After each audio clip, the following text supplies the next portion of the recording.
Hello साथियों, मैं B L लूणा मेरे यूट्यूब चैनल स्टडी टाइम में आपका हार्दिक स्वागत करता हूं। हम व्याकरण पढ़ रहे हैं और व्याकरण के अंदर हम जो हमारे विकारी शब्द है, व्याकरण में जो विकारी शब्द है वो विकारी शब्द पढ़ रहे हैं। वो विकारी शब्द मैंने आपको बताया है कि कौन कौन से है, वो विकारी शब्द कौन कौन से। तो हमारा एक तो था संज्ञा, कौन सा था? संज्ञा। दूसरा था सर्वनाम, दूसरा था सर्वनाम। और तीसरा अभी हमारा आया विशेषण, विशेषण, ठीक है। और उसके बाद में था क्रिया, के बाद में था क्रिया। ये जो चार है ना, वो होते विकारी शब्द, संज्ञा, सर्वनाम, विशेषण और क्रिया। तो हमने संज्ञा और सर्वनाम के बारे में पढ़ लिया है, संज्ञा और सर्वनाम के बारे में पढ़ लिया है। आज हम पढ़ेंगे विशेषण के बारे में। आज किसके बारे में पढ़ेंगे? हम विशेषण के बारे में। तो टॉपिक शुरू करने से पहले आप मेरे वीडियो को लाइक कर दीजिए, चैनल को सब्सक्राइब कर लीजिए और बेल आइकन को प्रेस कर लीजिए ताकि मेरे आने वाले हर वीडियो का नोटिफिकेशन आपको मिलता रहे। अब बात करते हैं हम विशेषण की, बात करते हैं विशेषण की। यानी विशेषण क्या है? विशेषण क्या है? तो अभी हमने जो संज्ञा और सर्वनाम पढ़ा है, हमने क्या पढ़ा है? संज्ञा और सर्वनाम। तो ये जो संज्ञा और सर्वनाम है ना, संज्ञा और सर्वनाम, इन संज्ञा और सर्वनाम की विशेषता बताने का जो काम करते हैं ना, वही क्या होते हैं? विशेषण होते हैं। वही क्या होते हैं? विशेषण होते हैं। और इसकी परिभाषा में यही बात लिखी हुई है। परिभाषा देखिए, वे शब्द, वे शब्द जो संज्ञा व सर्वनाम की विशेषता अथवा हीनता बताए, विशेषता अथवा हीनता बताए, विशेषण कहलाते। यानी कहने का मतलब है विशेषण विशेषताएं नहीं बताते, उसकी हीनता भी बताते। यानी जो उसमें विशेष है वो, और उसमें जो हीन है, कहने का मतलब जो उसका जो नेगेटिव पॉइंट है वो भी बताते हैं। ठीक है। अब जैसे मैंने दो उदाहरण लिए, मैंने दो उदाहरण लिए। पहला उदाहरण क्या कह रहा है? राम सुंदर है, राम सुंदर है। और दूसरा आप महान है, आप महान है। तो ये जो सुंदर है ना, वो ये सुंदर ही क्या है? ये सुंदर क्या है? विशेषण है। सुंदर क्या है? विशेषण है। सुंदर यहाँ किसी व्यक्ति का नाम नहीं आया है। ये सुंदर है ना, वो इस राम की विशेषता बता रहे, राम की विशेषता बता रहा है कि जैसे राम है, अब राम क्या है? यानी ये इसके जुड़ने से इससे पता चल रहा है कि राम सुंदर है। सुंदर है का मतलब है राम सुंदर है, वो कुरूप नहीं है, ये इसकी विशेषता हो गई। ठीक है। अब लिखिए आप महान है, आप महान है। तो ये मान शब्द आप से जुड़ा हुआ है। ये मान शब्द किससे जुड़ा हुआ है? आप से। तो ये आपकी विशेषता बता रहा है कि जो आप है ना, वो महान है। ठीक है। अब आगे आया विशेष्य। आगे क्या आया? विशेष्य। तो मैं एक बार इरेज कर लेता हूं। ये जो विशेष्य है ना, ये विशेष्य क्या है? विशेष्य क्या है? यानी एक होता है विशेष्य, एक तो होता है विशेष्य और एक होता है विशेषण। ठीक है। एक होता है विशेष्य और दूसरा होता है विशेषण।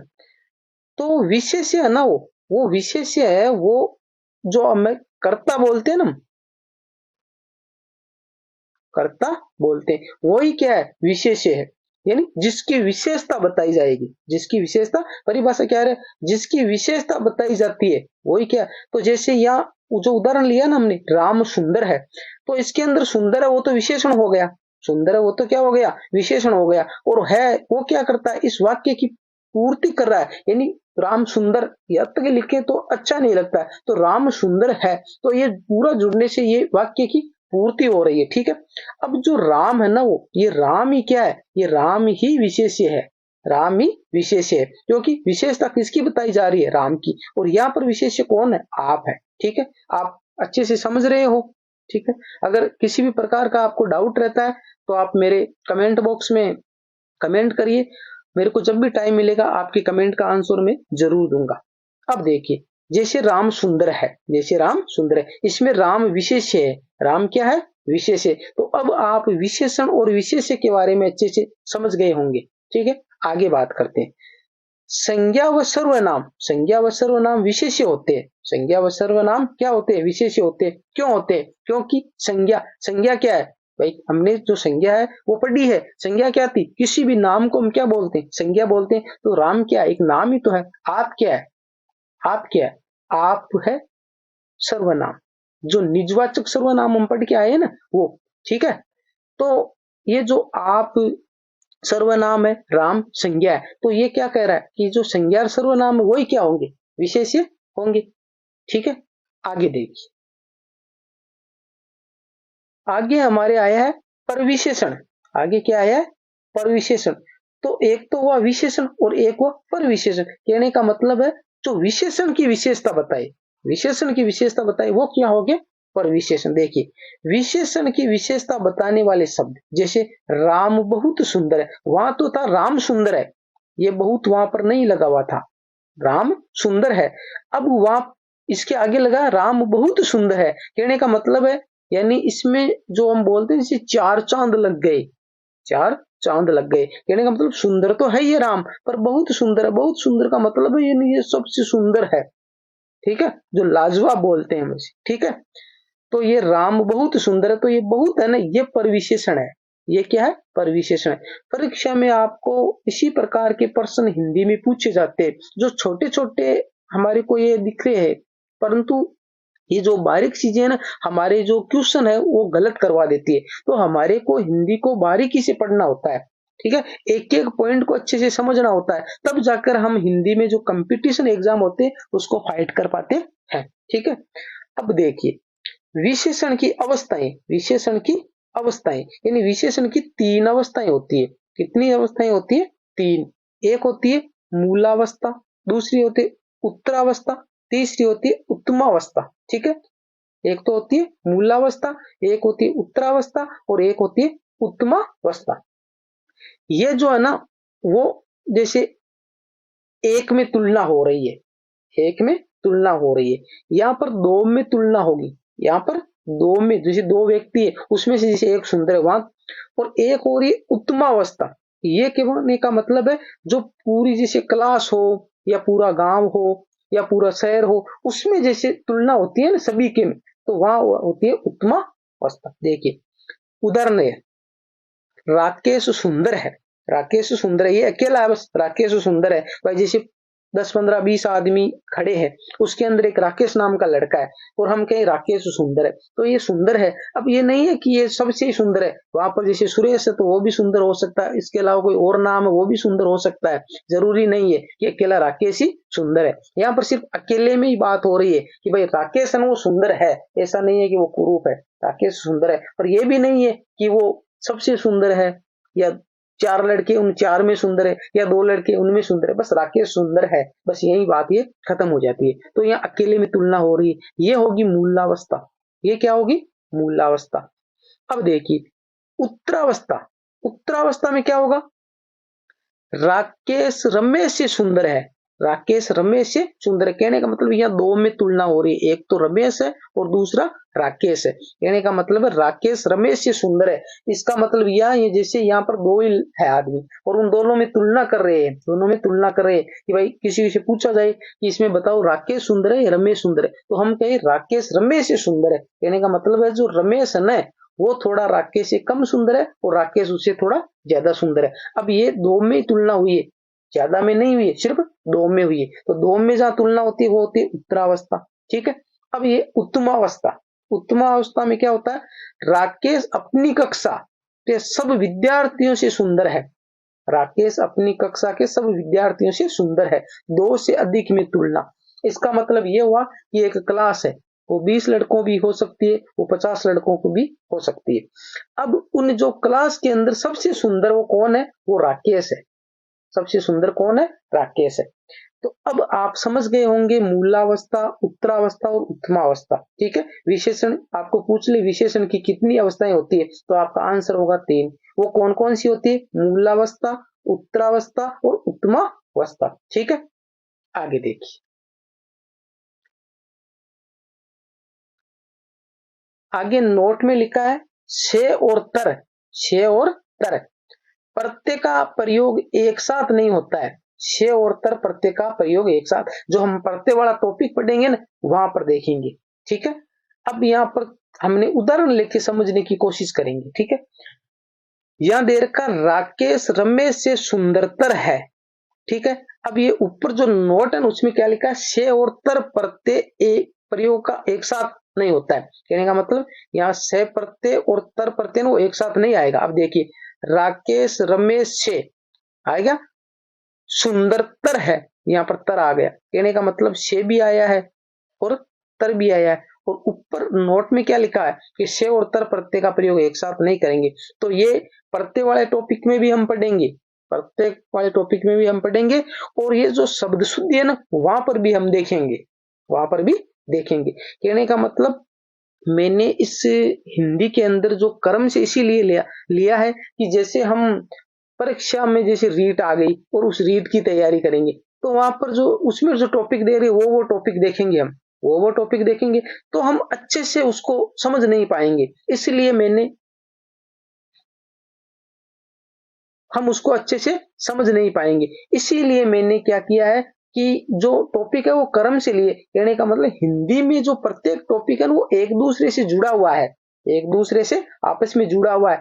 जब तक वो समझ में नहीं आता तब तक दूसरे वाले टॉपिक। तो देखिए, अब हम जैसे ये जो टॉपिक है ना, अब हमारे को जैसे इसमें तर और जो से है ना वो प्रत्यय वाले टॉपिक में भी पढ़ेंगे, शब्द शुद्धि में भी पढ़ेंगे, और यहाँ पर भी पढ़ रहे हैं विशेषण में भी। ठीक है, तो यहाँ पर ये आ गया, तो ये वाक्य क्या हो जाएगा, गलत हो जाएगा। यानी ये शुद्ध वाक्य है ना वो ऐसे है, राकेश रमेश से सुंदर है, या तो आप ऐसे लिख दो, राकेश रमेश से सुंदर है। कहने का मतलब दो में तुलना हो रही है, तो ये कौन सी अवस्था हो गई, उत्तरावस्था। कौन सी हो गई, उत्तरावस्था। ठीक है, अब यह लिख दो आप इसको, राकेश सुंदरतर है, राकेश सुंदरतर है। तो ये जो तर प्रत्यय है ना ये दो का बोध करवा रहा है, दो का बोध करवा रहा है। कहने का मतलब जहां पर तर आ जाए आप वहां से ढूंढते रह जाओ, या ऐसे आ जाए राकेश रमेश ये सुंदर है, ऐसा नहीं आया तो आपको इसको पूछ ले, राकेश सुंदरतर है वाक्य में कौन सी अवस्था है, तो वहां पर कौन सी अवस्था है, उत्तरावस्था ही है। कौन सी अवस्था है, उत्तरावस्था। से आए चाहे तर आए, दोनों में अवस्था कौन सी होगी, उत्तरावस्था होगी। और राकेश सुंदरतर है का मतलब है, आपको पूछ ले राकेश सुंदरतर है, यहाँ कितने लोगों में तुलना हो रही है, तो यहाँ पर कितने लोगों में हो रही है, दो लोगों में हो रही है। ठीक है, यहां तक आप अच्छे से समझ गए होंगे। आगे देखिए,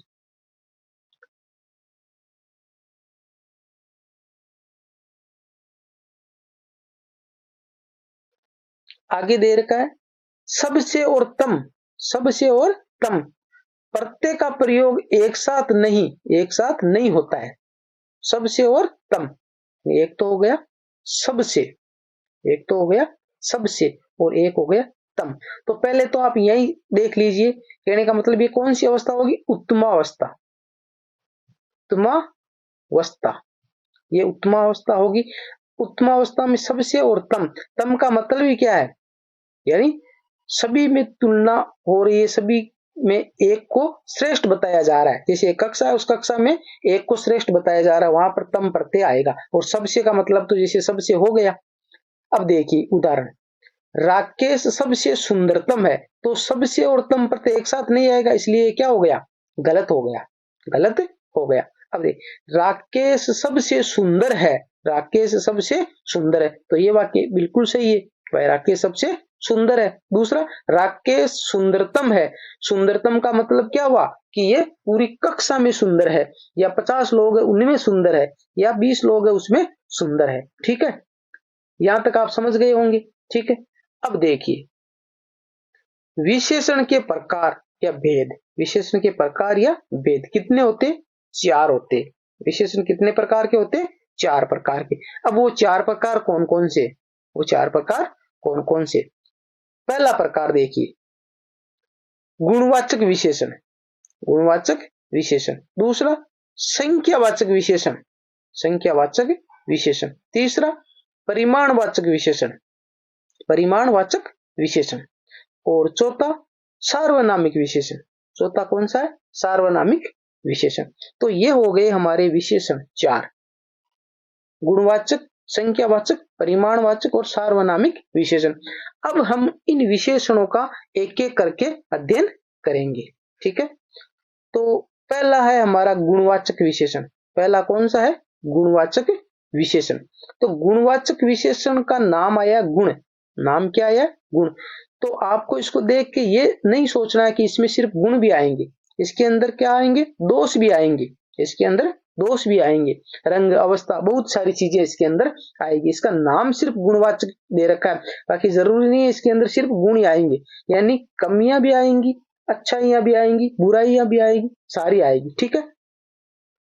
जो शब्द किसी व्यक्ति या वस्तु के गुण, दोष, रंग, आकार, अवस्था, स्थिति, स्वभाव, दशा, दिशा, स्पर्श, गंध, स्वाद आदि का बोध कराए गुणवाचक विशेषण कहलाते हैं।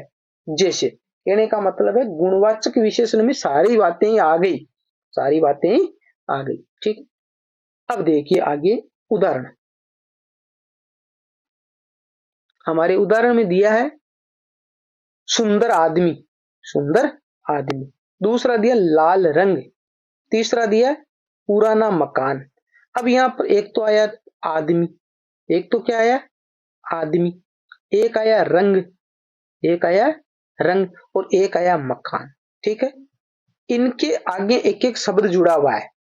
आदमी के आगे क्या जुड़ा हुआ है? सुंदर। रंग के आगे जुड़ा हुआ लाल, और मकान के आगे जुड़ा हुआ पुराना। अब आपको ऐसे पूछ ले आदमी, तो अब आदमी कैसा है? भाई आदमी है, अब आदमी अच्छा है, बुरा है, काला है, सफेद है, गोरा है, यानी स्पष्ट नहीं हो पा रहा है। आदमी तो है पर कैसा है? अब यहाँ पर सुंदर आगे लग गया तो कहने का मतलब है हमारे सामने एक छवि सामने आ गई कि वो जो आदमी है ना वो कैसा है? सुंदर है। अब जैसे रंग, तो रंग बहुत सारे होते हैं, लाल, पीले, काले, सफेद। अब यहाँ पर लाल जुड़ा हुआ तो कहने का मतलब जो रंग है ना वो लाल ही है, रंग है वो लाल है, हमारे को समझ में आ गया। और मकान, तो मकान में जैसे नया मकान, पुराना मकान होता है। ठीक है, छोटा मकान, बड़ा मकान, परंतु अब आगे पुराना जुड़ गया, आगे पुराना जुड़ गया, इसका मतलब है मकान है ना वो पुराना है। समझ गए? अब देखिए इसकी पहचान कैसे करेंगे हम, इसकी पहचान कैसे करेंगे? देखिए पहचान में क्या लिखा हुआ है? विशेषण की जगह, विशेषण की जगह, जैसे ये विशेषण है सुंदर, कैसा या कैसी, ये शब्द आप दिमाग में सेट कर लीजिए, इसको फिक्स दिमाग में रख लीजिए, शब्द लगाए।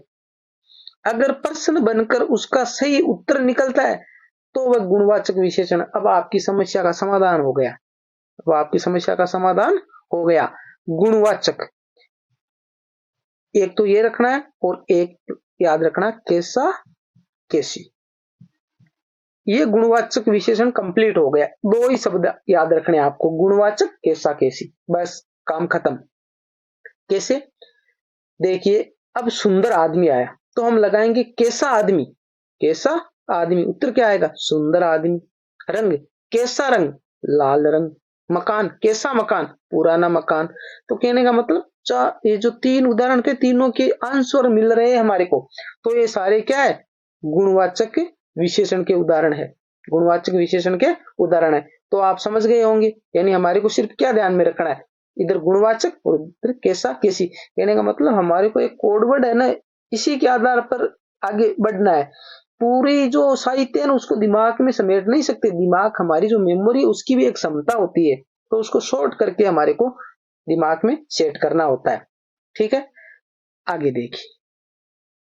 तो ये थी आज की हमारी विशेषण की क्लास, जिसके अंदर हमने जो यहाँ पर जो गुणवाचक विशेषण है ना वो देख लिया है। ठीक है, आगे की जो क्लास होगी उसमें हम जो इसका दूसरा प्रकार है, वो हमने जो 4 प्रकार देखे थे, तो गुणवाचक देख लिया, संख्यावाचक है, परिमाणवाचक है, वो जो है ना आगे, वो आगे देखेंगे हम अगली क्लास में। ठीक है, अगर आपको क्लास पसंद आई है तो आप मेरी क्लास को लाइक करें, चैनल को सब्सक्राइब करें और ज्यादा से ज्यादा शेयर करें। मिलते हैं अगली वीडियो में, तब तक के लिए जय भीम, जय भारत।